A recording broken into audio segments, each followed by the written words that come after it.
Hello guys, my name is Maddie and this is my educational YouTube channel called Maddie's Tech Help, and today's video is going to be about how to download your first app. This video is specifically going to be for Apple devices. I will be coming out with a tutorial for Android devices shortly, and if you're not sure what type of device you have, the way to tell is if you see an apple with a bite taken out of it, then you have an Apple device, and if you see anything else, that means you're probably running Android. If you have a case on your device, another way to tell is to see if you have an app called the App Store or if you have an app called the Google Play Store.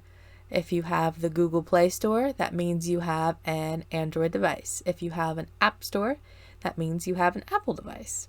All my Android folks, just stay tuned. I'll upload a video shortly. And for my Apple people, this video is going to be split into two parts. The first part is going to cover how to create your Apple ID, which is the account you need to download apps from the App Store.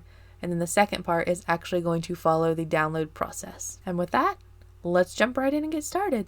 Alright, if this is your first time downloading an app, we're first going to have to start by making an account. To make an account, we need to go to the App Store. Since this is the Apple portion, you're going to be looking for this icon. And then you can approach this one of two ways. You can look for the app first, or you can touch this little profile icon in the top right corner. Now, it's going to ask you to sign in with your Apple ID, but if you don't have one, we're going to make one together. So you're going to hit Create New Apple ID at the bottom of the screen right there. This is where the email address we made a few episodes ago is going to come into play. We're going to type in our email. Once you type in your email, you're just going to make a new password. You need a unique password for every feature that you use. That way, if you get hacked, if someone guesses one of your passwords, they won't guess them all. It's just avoiding putting all of your eggs in one basket. And just something to look out for. See where it says Agree to Terms and Conditions? It won't let you move on unless you tap the little switch and it turns green. You have to accept their terms and conditions in order to make an account. This is what I was mentioning earlier, where the email account is a stepping stone to make all your other accounts.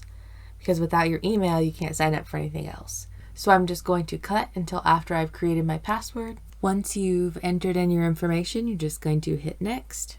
If you've waited for a while and your screen's not loading, you might have to hit cancel and then try the process again. It's not the most fun thing in the world, but sometimes things just get hung or frozen and you just have to start over. So you just click the icon, create new Apple ID, and then I'll cut when we've made some progress. Alright, now we've made it to this screen where we're simply just going to put in our information. Now we're introducing a new concept, security questions. I 10,000% recommend writing the answers down because you will forget. Now, a security question is not asked every single time you log in. It's basically just used in a rare occurrence if you forgot your password, you need to reset it, or for some reason there needs to be extra measures taken to verify your identity when you're signing into your account. How they work is you try to choose a question that only you would know the answer to. Try to avoid things like what high school you went to or things that somebody can look up on your Facebook or other social media. The goal is to pick a question that has the answer that only you would know. That way someone trying to steal your identity wouldn't be able to answer it correctly. This just increases the security of your account.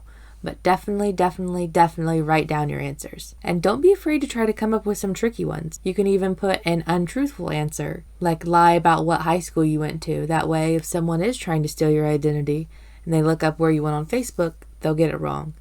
But just remember to write it down. That way, you don't lock yourself out of your account. Now, the security setup's a little tricky. You have to just first choose the question, and then it takes you back to the screen where you can touch and then type in the answer. And another thing to help you get through this process, if you look in the bottom right hand corner, you can see a keyboard with a little down arrow. If you touch that, it makes your keyboard go out of the way. That way you can see the full screen. And the reason I brought that up is it says subscribe to Apple emails. I'm definitely going to decline because I like to be subscribed to as little things as possible because it adds up over time. But if you'd like practice with emails and you don't mind getting a couple emails in your inbox every now and then, you can leave it checked for subscribed. And if you want to bring your keyboard back up, like if you want to change your question, simply touch in the answer box as if you were going to keep writing, and that brings it back up.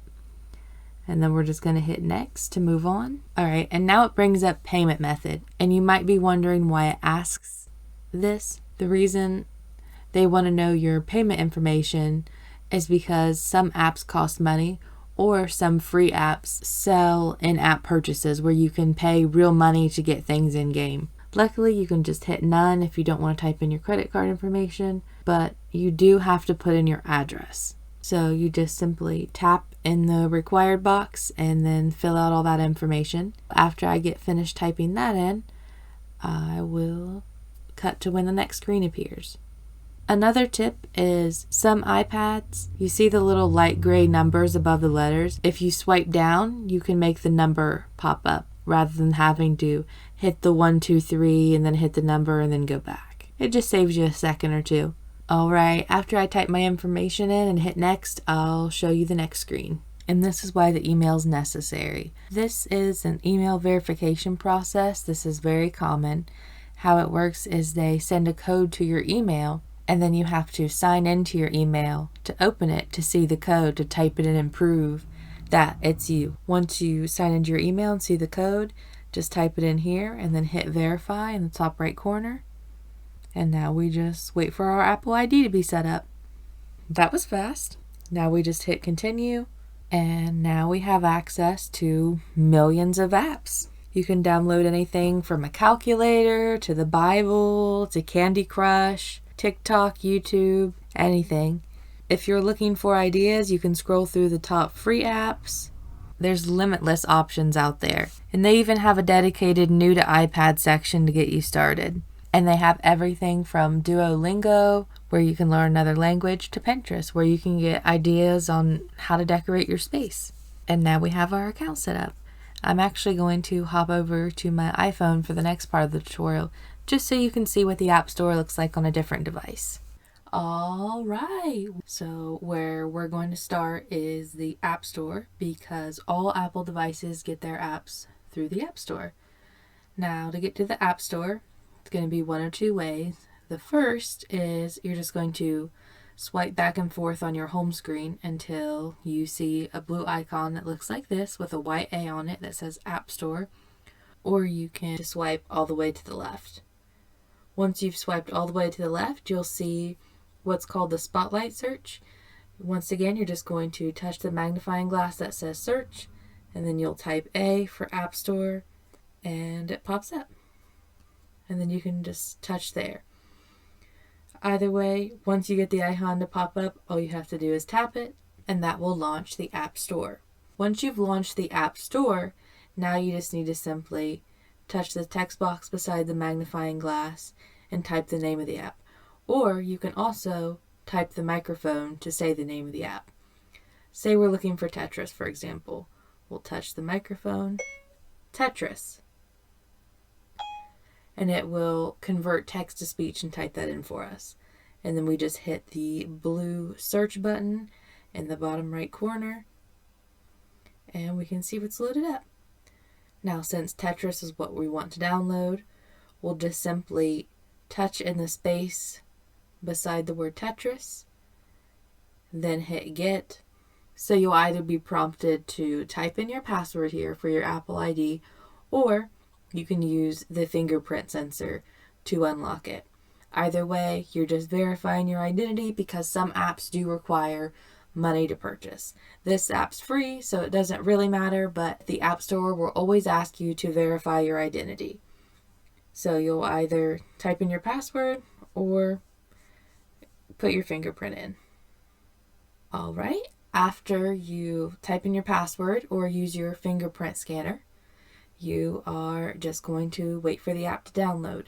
Notice how the get button changes into a little circular loading bar. As the app continues to download, that blue line will go all the way around the circle. As soon as the open button presses up, that means the app has been downloaded. So you're simply going to tap open, and then the app will launch. Alright, well, since we're not actually here to play Tetris, I'll go ahead and close the app out. And quick tip, if you want to close your app, simply double press your home button and then swipe up.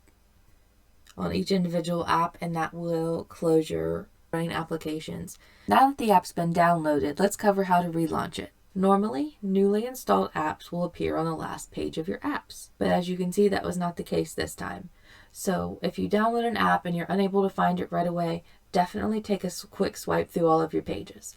Because for me, Tetris did not appear on the last page, but a different one, which is fine.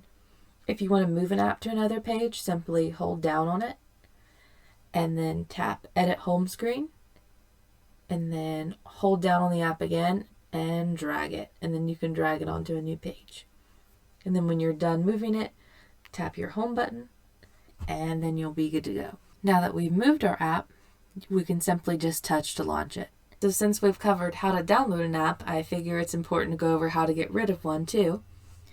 It's very easy. Simply hold down on the app and then hit the Remove App button, and then it will prompt you to either delete app or remove it from your home screen. You may just see the option to delete app. Either way, if you want to totally remove it from your phone, hit Delete App.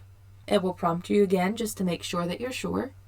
Hit Delete, and there you go. It's removed from your phone as if it were never there. And alright, that is how you download an app on any Apple mobile device. The process will be nearly identical. The only thing that's going to change is the screen size. And now we've reached the end of the video. I hope you got something from this video. I hope you learned something from the tutorial. Thank you so much for watching, and have a fabulous day.